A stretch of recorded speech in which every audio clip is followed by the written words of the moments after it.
Selamat datang kembali di video pembelajaran fisika. Kita akan melanjutkan modul rangkaian listrik arus bolak-balik, kali ini dengan topik rangkaian RLC.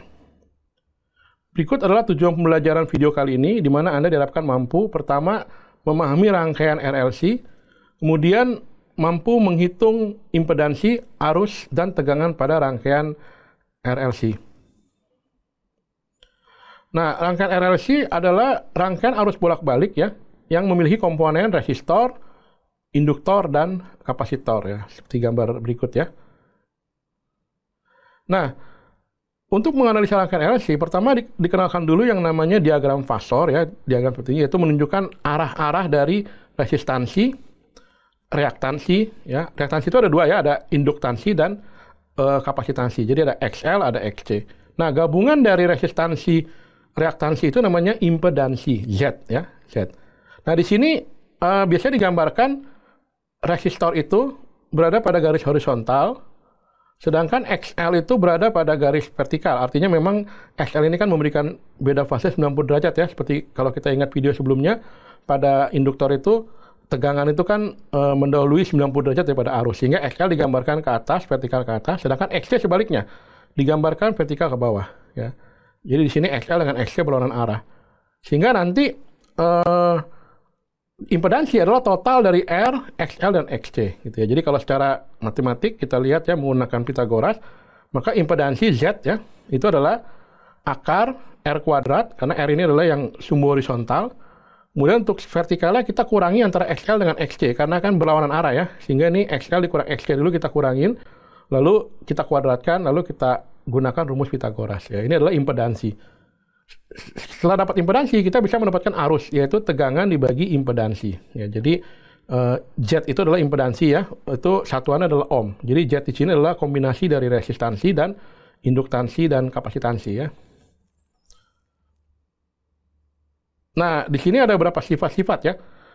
Pertama dikatakan bersifat induktif jika XL-nya melebihi XC. Artinya reaktansi induktif lebih dominan daripada reaktansi kapasitif ya. Nah, maka kalau ini yang terjadi, maka nanti arusnya tertinggal. Ingat ya, kalau pada reaktansi itu arus tertinggal atau tegangan mendahului ya, terbalik. Dengan beda fase ya, karena dia tertinggal kan berarti minus ya, antara minus 90 sampai 0. Kalau XL kurang dari XC atau XC-nya lebih besar ya, maka disebut kapasitif. Maka nanti arusnya mendahului tegangan ya, karena mendahului kan berarti sudutnya nanti positif. Nah, apa yang jadi kalau XL sama dengan XC? Nah, artinya mereka saling menghilangkan sehingga rangkaiannya bersifat namanya resistif. Nah, kondisi ini namanya disebut resonansi. Ya, jadi resonansi itu ketika XL sama dengan XC dan nanti fasenya menjadi 0 derajat.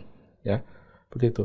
Nah, ini kalau kita turunkan lebih lanjut, kalau XL sama dengan XC kan berarti kan XL itu kan tadi rumusnya omega kali L. XC itu kan seper omega C. Di sini kita bisa teruskan, maka nanti dapat omega kuadrat sama dengan seper LC. Maka nanti omega itu kan 2πf ya, maka 2πf di akar ini ya, seper akar LC, maka dapat F sama dengan seper 2π akar LC. Jadi F ini adalah frekuensi resonansi, yaitu frekuensi di mana reaktansi induktif dengan kapasitif saling menghilangkan gitu ya. Gitu. Nah, contoh di sini ya, ditanya berapa arus maksimum yang mengalir. Ini adalah rangkaian RLC ya, karena ada R, ada L, dan ada C ya. Jadi di sini kita hitung ya, satu persatu.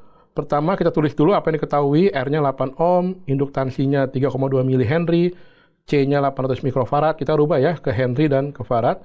Kemudian tegangan maksimum 120, dari mana tahunya? Ini ya, ini adalah tegangan maksimum 120. Omeganya 125 ya, dari yang tertulis di sini ya, omeganya.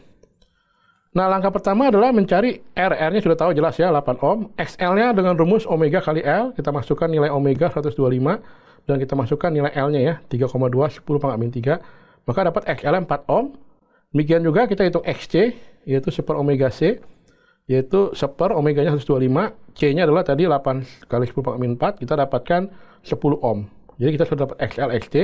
Berikutnya kita hitung impedansi. Jadi impedansi adalah gabungan dari R, XL, XC dengan rumus akar R kuadrat tambah XL dikurang XC baru dikuadratkan. Gitu ya. Boleh nggak kalau XC kurang XL? Sebenarnya sama saja ya, karena kan dia dikuadratkan gitu. Jadi kalau terbalik pun sebenarnya hasil angkanya sama gitu. Tapi biasanya digunakan XL dikurang XC karena secara penggambaran tadi XL digambarkan garis vertikal ke atas, XC ke bawah gitu ya.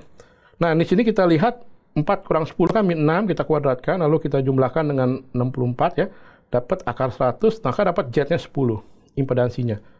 Kalau sudah dapat Z, maka kita sudah bisa mencari arus. Arusnya adalah apa? Tegangan maksimum bagi Z, berarti tegangan maksimum 120, Z-nya 10, maka kita dapat 12 ampere.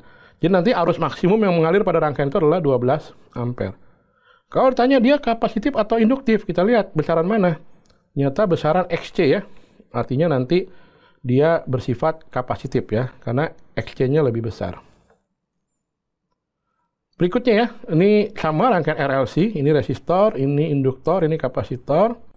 Diketahui induktornya 10⁻⁻3, dan dikatakan terjadi resonansi pada frekuensi 1000 Hz. Ya. Kita anggap nanti kalau ada pi per 2, pi kuadrat, kita gunakan nilai 10, karena kan pi itu kan 3,14 ya. Jadi kalau dikuadratkan, diambil pendekatan, mendekati 10. Ditanya berapa nilai C-nya? Ya, justru di sini frekuensi resonansi diketahui, ditanya berapa C supaya terjadi resonansi. Maka kita bisa masukkan rumus resonansi tadi ya, yaitu F itu apa?